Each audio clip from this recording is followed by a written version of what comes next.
Hello and welcome to Tumbleweeds and TV Cowboys. My name is Hunter. In this podcast, I'll be joined by a different guest each week to discuss a classic Western movie or TV show. I've been a fan of classic Westerns for as long as I can remember, and in recent years, they've become very nostalgic for me. I love the aesthetic, the tropes, and I love seeing different filmmakers' takes on them. At their best, they're incredibly entertaining, rewatchable, and some of my all-time favorite movies are Westerns.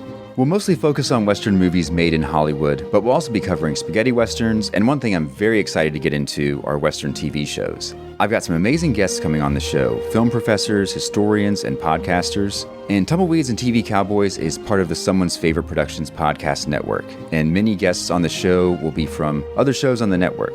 Thanks for listening. Hello, my name is Kevin Tudor, and I'm one of the three hosts of Almost Major, a film podcast dissecting many major indie studios and the films they release. Every week, myself, Charlie Nash, and Bryden Doyle discuss overlooked, forgotten, or bona fide classic indie films via studio-specific miniseries. We've previously covered numerous films from Artisan Entertainment, Lionsgate Films, and New Line Cinema. Titles including The Blair Witch Project, American Psycho, Dogville, But I'm a Cheerleader, Saw, Requiem for a Dream, and Ringmaster, you know, the Jerry Springer film. Anyways, we have a fun time every week and we hope you will join us. Subscribe to Almost Major wherever you get your podcasts. Now proudly a part of the Someone's Favorite Productions podcast network. Good evening, and welcome to Night Gallery. Thank you, Rod. And I want to welcome everyone to Midnight Viewing, where once a month we talk all about your follow-up to The Twilight Zone, Rod Serling's Night Gallery. They say it's Rod Serling's Night Gallery, and it isn't really Rod Serling's Night Gallery, it's somebody else's. Oh, we know. We talk about it a lot. Your curators at Midnight Viewing are the projection booth's Mike White. What can happen to human beings when trust is wiped out by suspicion? And CultureCast's Chris Stashew. Small boy encased in a crystal ball. And I'm Father Malone. The kind of thing that usually infests nightmares. Join us monthly at Midnight Viewing, the Night Gallery podcast at weirdingwaymedia.com. Doesn't remotely belong to me. I have no proprietary interest in that at all. Weirding Way Media.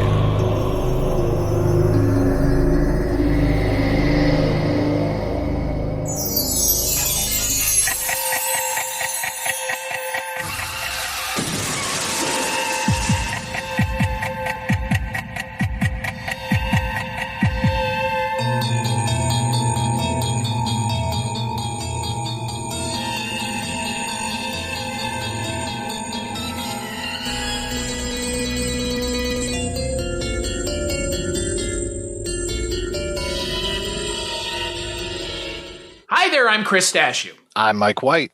And this is Father Malone. And we are the hosts of Dreams for Sale, a once-a-month look at the Twilight Zone 1985. Yeah, it's a show. I mean, I don't know. I would say it's our favorite.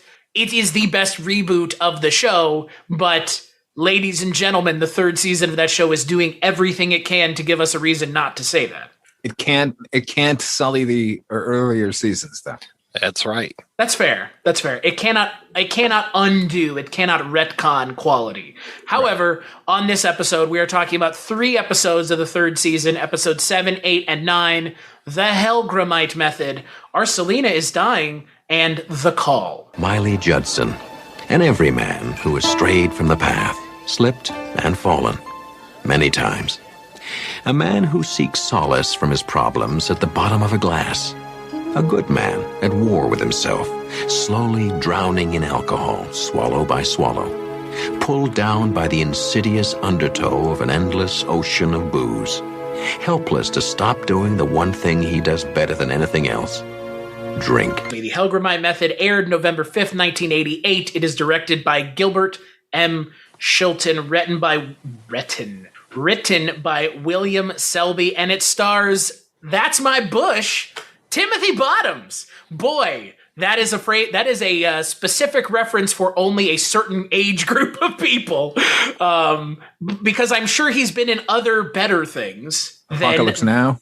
No, That's My Bush. No. I know. You said he's probably been in better things. Yes, he has. He was in Apocalypse Now. But his role in That's My Bush he was top billed in that, though. Oh, yeah. Yeah. Not to be confused with Joseph Bottoms, by the way. Totally different guy.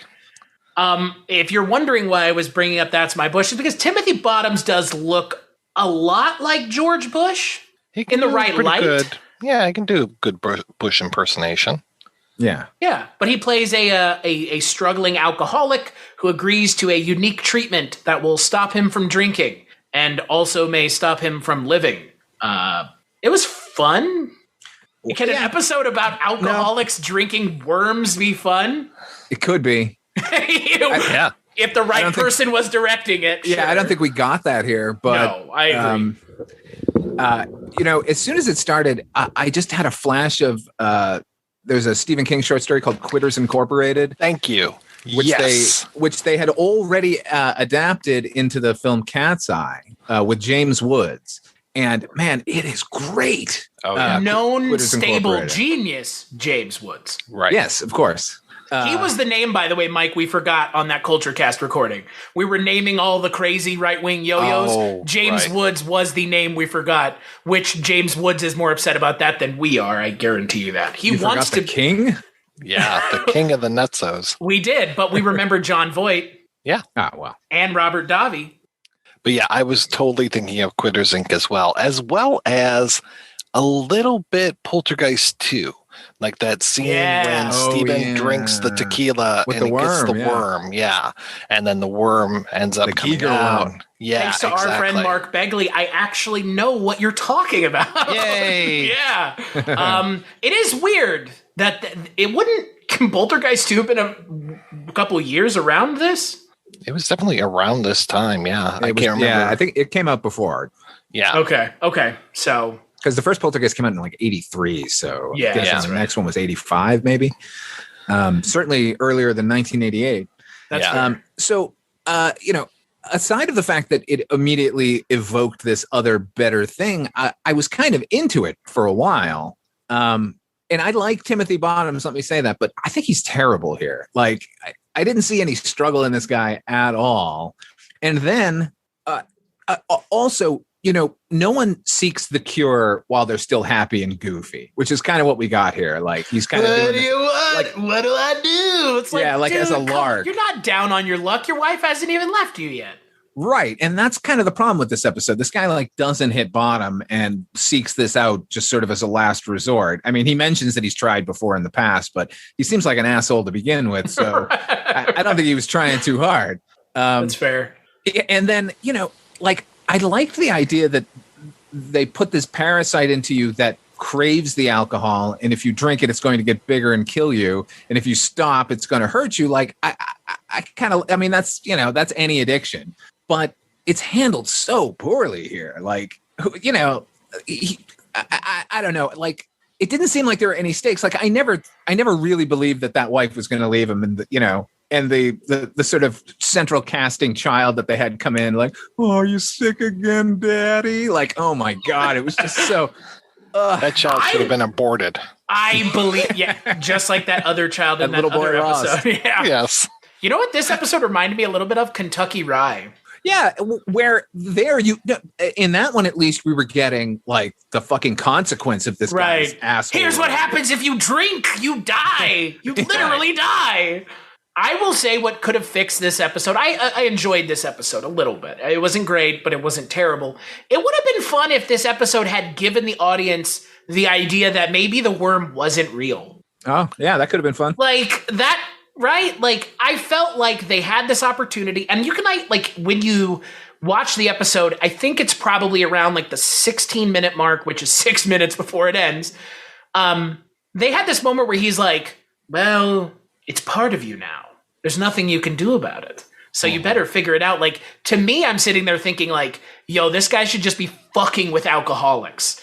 Just like, like, I know that that's terrible, but this is also a fucking TV show, not real life. So like, if you're making this story of a guy fucking with alcoholics as it is, he should really fuck with them and be like, at the end of the episode, be like, oh yeah, like that the fucking Hellgramite worm doesn't exist, dum-dums. Like, either that or a couple things. I understand that the guy who gives him the worm, he lost his daughter because and of a family drunk. And whole family. Yeah. Maybe if Timothy Bottoms had been the cause of that, that would have been something, and it'd be more of like a personal motivation. maybe that. But at the same time, I do like how it is kind of being passed from person to person, that he's then helping out this other guy. But at the same time, okay, if the worm is real, how did this guy discover it? And like, where did this come from? Was there some sort of deal with the devil to get this worm, or how was it? How did it come into existence? How did they discover that this is going to be the thing to cure people of drunkenness? But yeah, it felt like there were a lot of missed opportunities with this one. And to your point, Father Malone, I did just keep thinking about Quitters Inc. And I was just like, well, how did that one go? And what about the fingers? And what about the wife in the cage with the electricity? And I'm just being constantly reminded of better stuff. In Quitters Incorporated, like, you got the sense that he's like desperately trying not to do it. And for our audience, tell because I haven't read it in a while. Quitters Incorporated is a Stephen King short story about. It's about a man that is addicted to smoking, if memory serves, right? And it's very much the same kind of idea, like desperate to stop smoking, and ends up going to this mysterious corporation, and they're like, hey, we can help you out. You just have to follow our program completely. And I don't remember all the ins and outs, but they basically end up like torturing his wife, put her in a room with like electricity on the floor, and she's there like dancing on this electrical grid and just like screaming, and it's like, oh, you smoked a cigarette again, this is what you get, kind of thing. And there's this like implicit threat that he has a young daughter that they'll treat her poorly next. Oh, good. If he does that. Or and not only that, like, so he has this sort of looming threat, but then he's actually being followed, and they're like, everywhere he looks, there's somebody like keeping tabs on him. And he thinks he's being like really furtive and secretive about attempting to smoke, but there's always someone around. Right. So it's like nothing but tension the entire time. And, I mean, it's not fair to compare the two, but if you're going to play in this fucking sandbox after that thing exists, then do something better. And we didn't get it here. When he walked out the door of the bar at the end and the fucking credits came up, I was like, wait, what? I was waiting. No, come up, Vince. Good guy wins. Yeah, I mean, I know I rail against the sort of the writerly necessity here on the Twilight Zone, like, we gotta get a twist in there, but like this one needed the fucking twist. There had to have been something. Way too straightforward. Yeah, and on top of everything else, it did that like really cheesy, cheap thing of like, cut to like a week later. Fuck you. Fuck this bullshit trope. This is fucking lazy. You have written yourself into a corner. A scream is not your way out, but that's all we're gonna get. That is all that is. It is a lazy Bottoms screenwriting really sells technique. Those screams, right? It's like the same sort of sound over the for like 20 minutes. I'm just like, come on, man. He's doing his best impersonation of a cowboy. Yeehaw! So I forgot the finger thing. I just looked up the story, and the finger thing is that if the main character strays from his goal, they threaten to cut off his wife's finger. And then the very last part of the story is he and his wife at a party, and he shakes the host's wife's hand and realizes that she's missing a finger. And so apparently King even went on the record to say that he was inspired a little bit by Roald Dahl's The Man from the South episode, which was famously turned into a Alfred Hitchcock Presents, and then famously recycled by Tarantino in 4 Rooms. No. You don't understand. Tarantino came up with it first. He wrote the goddamn novel in 1901 that everybody else references, okay? He traveled back in time and did it that way. Why do you hate him so much? Your hatred hate fun, don't you? You hate good movies that elevate the craft and just make us all better film goers, okay? Yeah. Apparently there's a 2007 Bollywood film which is also based on the same story, and now I'm very curious to see that. I mean, this story is a cool idea, which is why Stephen King I was on clearly board for did the most story better than this. William Selby is not Stephen King. Yeah, I wanted to like it a lot more. Yeah. Like you said, I was on board for it as well. And it was just like, okay, like when he's pouring out all the liquor and stuff, and then like smelling his hands and licking his hands, and then he's just like washing his hands. I'm like, Yeah. okay, yeah, this is all right. But yeah, it just didn't necessarily go far enough. No, and it again, honestly, this could have been an hour long. Yeah. It did feel quick, right? Oh my God. Oh, you want to talk about quick? Wait until we get to the call, brother. Then we're going to talk about 5 minutes in the ring with me, dude. That's all you're going to get. That's what it felt like.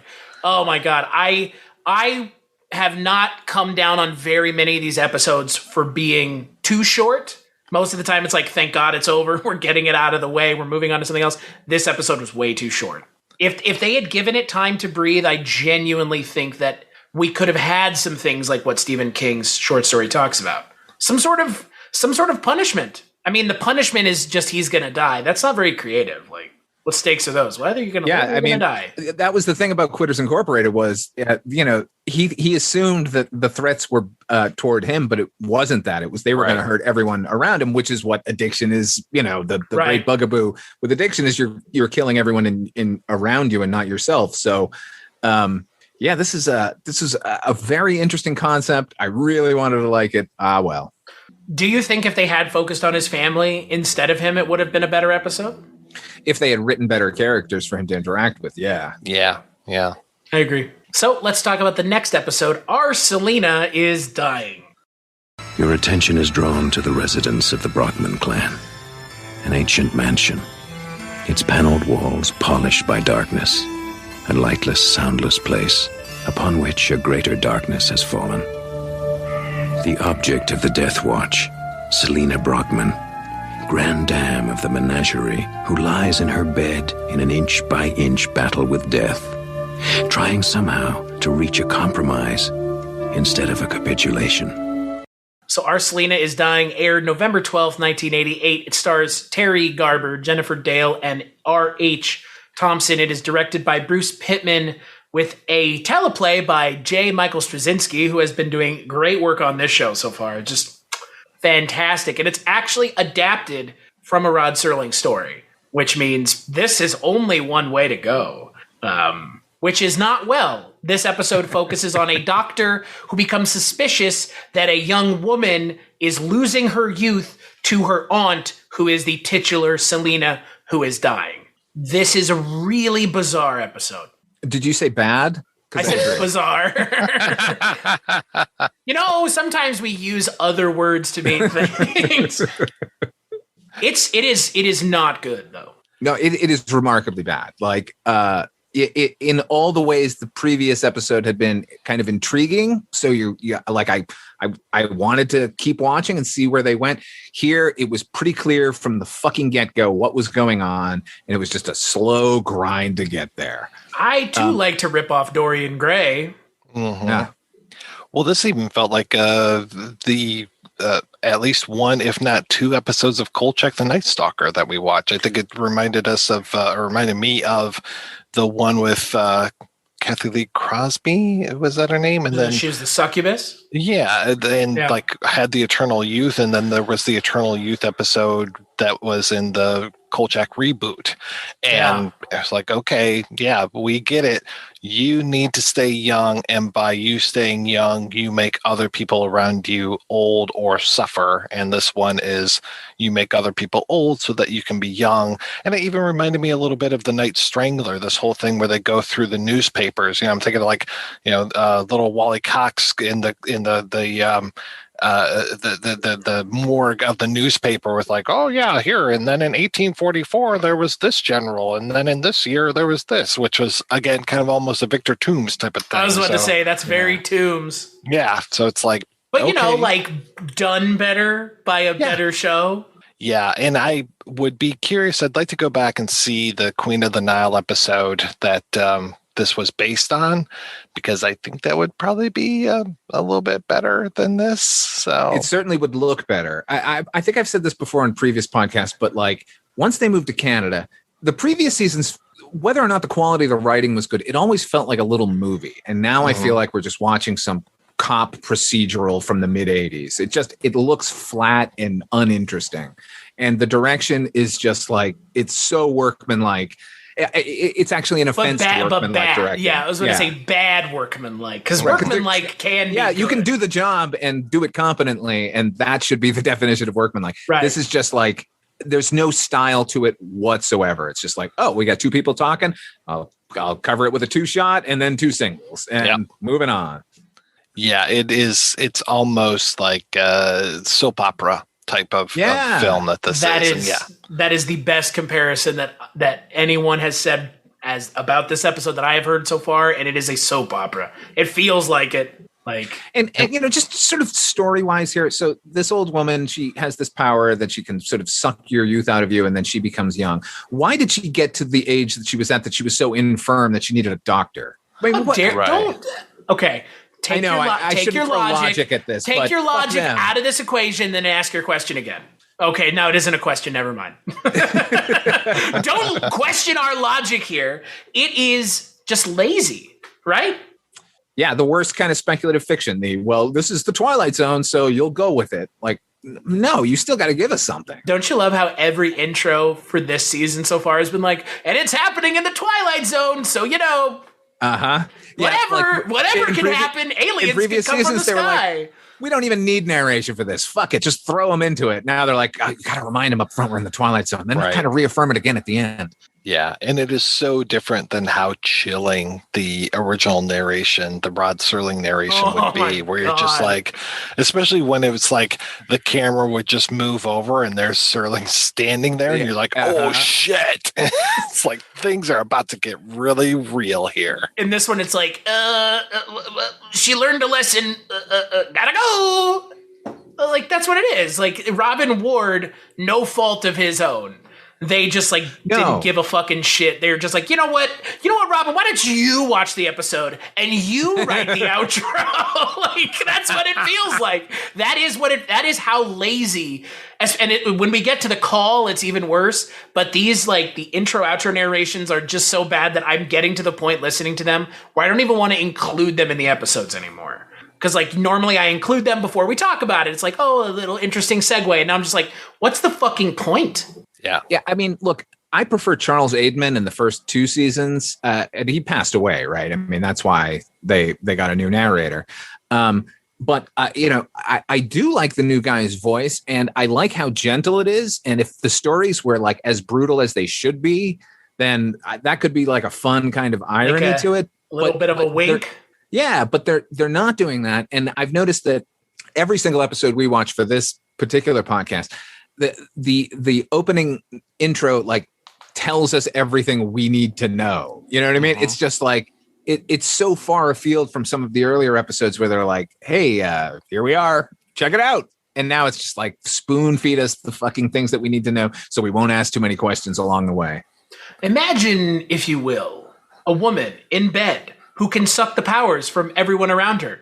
Wouldn't that be fun? Welcome to the Twilight Zone. The end. Attention is drawn to the residence of the Brockman clan, an ancient mansion, its paneled walls polished by darkness, a lightless, soundless place upon which a greater darkness has fallen.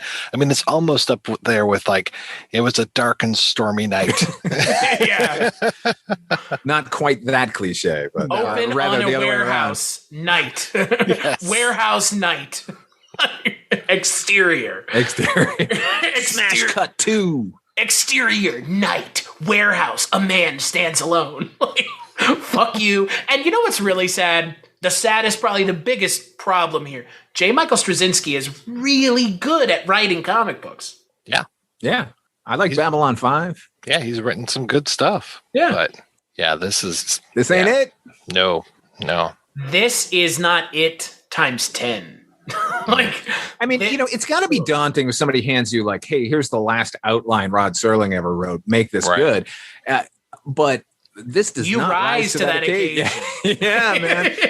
Because you know what? We saw in previous seasons, Rockney O'Bannon, he did Night of the Meek, which was a Serling episode. And I liked it better than the original. So it can be done, but I don't know. Well, Brother Rockney was keeping the show on calm waters when it was having problems, so yeah, his episodes were good. I mean, that's the kind of real sad thing about the show at this point is it doesn't seem to be anybody in the control room with half of a brain in their head pulling the controls like, well, we need to do this. And it's like, no, slam it all to the ground. Who cares?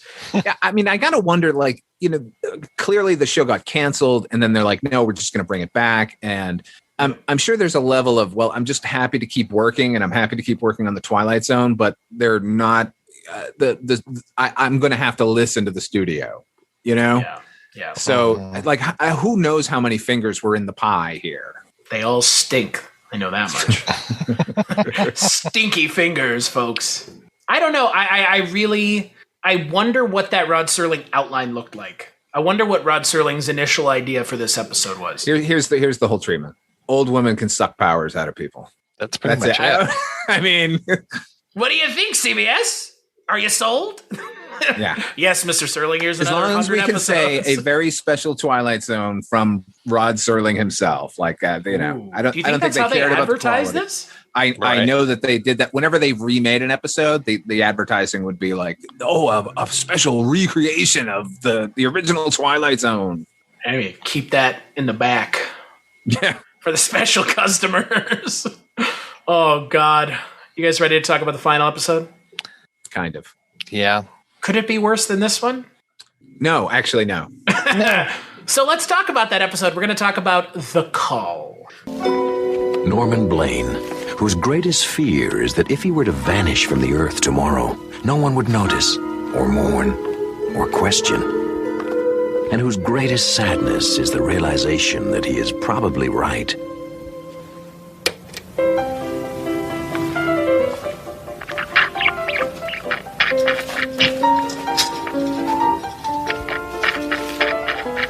Sofa, coffee table, chair, and pet. Solitary decorations in a life noted chiefly for its isolation. Point of origin and point of destination for Norman Blaine, whose days and nights are routinely swallowed into unhappy silence. So The Call aired November 19th, 1988. It is once again directed by Gilbert M. Shilton. It is once again written by J. Michael Straczynski. This time, it is written by J. Michael Straczynski, as opposed to teleplay by Mr. Straczynski. It does, however, star a fantastic actor, a fellow gentleman named William Sanderson. You may know him from such films as, let's go around the table, I know him from The Rocketeer. Blade Runner, baby. Oh, yeah. And then Newhart, which was not a movie, but a TV show. And he was excellent in each of these things. And I believe on your podcast, The Projection Booth, Mike, you have spoken with Mr. Sanderson. Yes, got him to talk about his career and talk about Blade Runner, and was such a nice man and was so appreciative of us talking to him. Like, it was almost like, oh, you guys, nobody ever wants to talk to me about things. I was like, That's really? a shame. That is a fucking shame. He's fantastic. He seems like a genuinely nice guy. Super nice. And he was telling us all about his wife and how much he loves his wife. And just like, you could tell he was like in New York City, was a little lonely, just wanted somebody to talk to. And he was just like, yeah, sure, I'll talk to you guys about Blade Runner. Yeah, let's do it. So That's I was like, awesome. The all funny right. thing is, his performance in Blade Runner, like, without him, everyone is really cold and distant in that movie. He's the actual human heart of that movie. He Like, is. his death is like, it's like, they don't show it or anything. They just kind of mention it. And it's such a blow when you hear it. Yeah. Yeah, really. I mean, everybody else is acting like a robot, but he's the one that makes the robots, and he's the only one that, he's making his friends. He's so lonely in that movie. And it's just like, okay, he plays lonely better than anybody that I know. It's the look. It's just his look. It's something about, it's the way he hangdog holds his, expression. yeah, it's the way he holds his face. And guess what we have in this episode? William Sanderson playing a man who's alone. Yeah. Who dials a phone number in error, and the person picks up, they have a conversation, and then he goes to work, and he works with the biggest dickhead on the planet. Oh my God, isn't he? God, that guy is lucky that William Sanderson didn't walk over to the paper cutter, tear the blade off, and just whack the dude over the head with it. I have 5 kids and I need quiet. You will have quiet permanently here momentarily. The one time the guy wants to talk, and know. it's just like, whoa, what are you doing? But William Sanderson's phone call, and they end up calling each other a couple nights. William Sanderson, I guess, is calling her. She's calling him. It seems like after a while they're calling each other.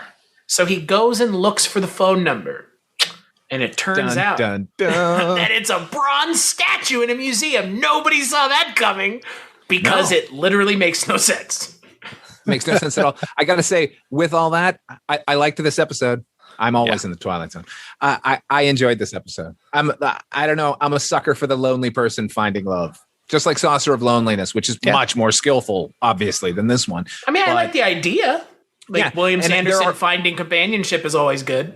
And there are worse ways to spend 22 minutes than with William Sanderson. Oh, yeah. Yeah. We already spent 22 minutes with the folks of Our Selena is Dying. So, right. Yeah, man. Like this was a cooling balm after the last one. So again, I don't know if this is by comparison or whether the episode stands on its own, but ultimately I enjoyed this one. Yeah, I enjoyed this one as well. I didn't mind the twist of her being a statue. I guess I didn't necessarily see it coming. Like when he went to her work and then, she calls him up and is like, hey, I saw you today, looking for me. I'm like, oh shit, she was a statue. Okay. I mean, it wasn't like a major shocker, but I was like, okay, yeah, this works. And doesn't make any sense, but I'm cool with it. And that he joins her forever. I was like, okay, yeah, he really doesn't have anything else. It's not like that piece of shit coworker is going to suddenly turn nice. Right. So, and the only thing that I think could have really put the episode over the top would be showing William Sanderson's replacement at work, who was a nonstop chatterbox. Mm-hmm. That would have felt pretty good. No, I liked the episode. When the episode ended, I believe I'm trying to remember what I said out loud verbatim, but it was like, oh, come the fuck on, episode. Are you for real? That's how you're going to end? It's pretty cornball. Oh, yeah. Remember, if you will, this lonely man who's now sitting on a bench forever, and no one questions it. There's just this new thing in the museum that just looks like the guy who was there the day before, or maybe, who knows, it was really hard to tell. I actually thought about that too, and I thought because that curator woman's got to come and look and go, wait, what the fuck? Right. But it actually made me happy because he put his hands on her, so it wasn't just like he was a statue sitting next to her. It's like one statue, so it wasn't like they were going to remove him. I guess I was bringing more to the episode than it was giving me. But look, as soon as I realized, like you said, Mike, when you realize that it's the statue, right? Of course, my brain starts reeling with thoughts of like, what, did she just pick up the phone? Like, is she wandering around at night? Right. Like, how does she remember his number? Can she use telepathic? I mean, I don't know. The sort of the logical questions that came up with earlier episodes, I knew that this one made even less sense. But it was such a genial episode, and William Sanderson is so likable that I'm willing to forgive the rest of that. I mean, this episode pretty much survives on William Sanderson's performance. Oh my God! If Timothy Bottoms had been in this role, then I'd be saying pass right now. Yeah, him making his strange noises the entire time. You don't want that? I'm drunk. Don't you know? Hey everybody, I'm a little bit of a drunkie. I think for me, I like this segment, but I think for me, this segment just kind of feels very samey. It's just like, I mean, we've had a couple of these like lonely people looking for love episodes. Yeah. Oh, yeah. Now it's just a lonely man looking for love. He finds it. It just happens to be a inanimate object. And People I guess fall in love with inanimate objects all the time. I know. Just ask my wife. You're an inanimate fucking object. So, did you guys catch the thing about the artist? Why the artist? I was trying to figure out if this was why the artist was stuck in the statue. Was she stuck in the statue because she killed herself? I think so. I think it was kind of her punishment. Holy shit! That's some fucked up punishment, man. Like, I want a story about that character. The character who's like, I'm gonna fucking making this art and I'm gonna fucking kill myself. Oh shit, I'm stuck in my statue now. Like, yeah, but we got that. I know, right? In this episode. Yeah, sorry, you're right. We did. I mean, they could have dramatized it, I suppose. It is a visual medium. Why not? Yeah. There is that. Fuck you. He was okay. Yeah. Better than Our Selena is Dying. It felt more like one of the earlier seasons. Yeah. Sort of attempts at this kind of I don't want to. It is cornball, but like it does seem to have more of a heart than that. If you told me that this was the reboot of the original show's episode, not the last one, I would have believed you. Totally. Yeah. This feels this feels really old Twilight Zone. Yeah, Yes, it does. which is why I'm kind of sitting here like, this is kind of quaint. You know what I mean? Like, I don't expect this from this show. I expect it from the original show. So maybe that's kind of where I'm coming from. It's still a good episode. I mean, like you guys have said, William Sanderson, he just does that hang dog better than anybody else does. Not Hound Dog. That's the other guy. Right. Yeah, that was the Once and Future Elvis. King episode. Yeah. Not the hang dog, the Hound Dog. Impaled on a guitar. Right. Back in time, nonetheless. He killed Elvis, and then he became Elvis, and then he committed all the same... And then he wore his bloody clothes. Yeah, and then he committed To the all Sun the same Studios. problems that Elvis did. Because the king would have, he did this. I gotta follow it to the letter. I don't want to improve Elvis's life. Yeah. I got to trust that piece of shit. Colonel Tom Parker. Tom Parker, yeah. He's not just trying to make money off of me, I swear. Wouldn't that be Yeah. the first thing you would do if you were Elvis? Is fire that motherfucker? Fuck, I would Yes. kill him. I would pull out a gun and just shoot him. Who's going to send Elvis to jail? Right. Not Nixon. Not Nixon, that's who. Nope. I've seen that picture with them shaking hands. I know the truth. And there's 2 movies based on it. It's true. Yeah. It's true.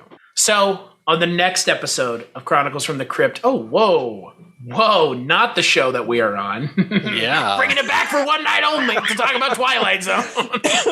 On the next I miss it episode, too. I know it cuts deep to my core.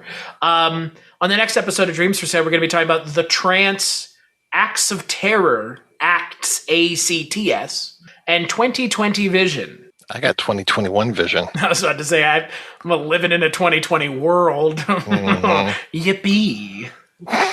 Until then, where can people find you, Father Malone? Are you still fighting internet trolls? Nah, I cooled my jets on that. The people have just been ridiculous lately. But no, if you want to check anything that I do out, please head over to fathermalone.com.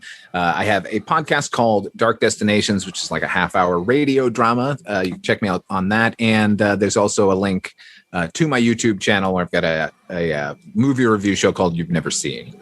But Oh, stop. if people have seen those movies, is They there should an tell me- email? Yeah, is there an email? Tell me immediately. Email address that they can send an email to you about? Yes. Yeah. Please don't harass Father Malone online. Harass him in person. Yeah. We will I was just provide gonna, I don't want to his give them any address. more airtime than they deserve. So I'm just gonna give Wait, them no, another now shot. you have to. Go ahead. Come on. No, I had a guy who he watched my Gold Diggers of 1933 episode, and his comment was, "Turn your microphone down, you idiot." I think, which is at least like he Did he watched want you to it turn it and- all the way down to off? Yeah. So I wrote back in all caps, "Thanks for watching!" ! But I don't know. That's moving on. Mike, where can people find you? You can find me over at the Projection Booth, which is available at projectionboothpodcast.com. And you can also find Chris and I talking about Rankin and Bass specials on the Rankin on Bass podcast.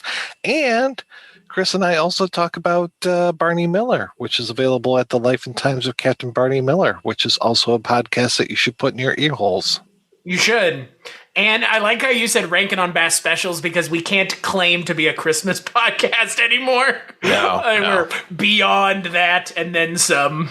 You know, when you talk about Rankin and Bass's Lord of the Rings, you kind of lose the ability to say you're a holiday show anymore. But those aired in the holidays. No, I don't know. I'm just trying to help. They may have. I was just trying to help. As for me, you can find me on the internet at cstashu.com. That's my link tree that goes to all the things that I work on. The other thing that I work on that Mike hasn't mentioned is the Culture Cast, which comes out once a week. We talk about movies. Yippee. Sometimes Father Malone's on there. Sometimes I'm you're on there. Sometimes other people are on there. Sometimes nobody's on there and we don't do it. Who knows? Yeah. Yeah. We call those missed weeks. Yeah, right. And for this show, you can find us at TwilightZone85.com, TwilightZone85 on Twitter. And as always, big thanks to Roxy Drive and Neutron Dreams for the music for the show. And we'll catch you on the next episode, I think. That works. Are you still here, listener?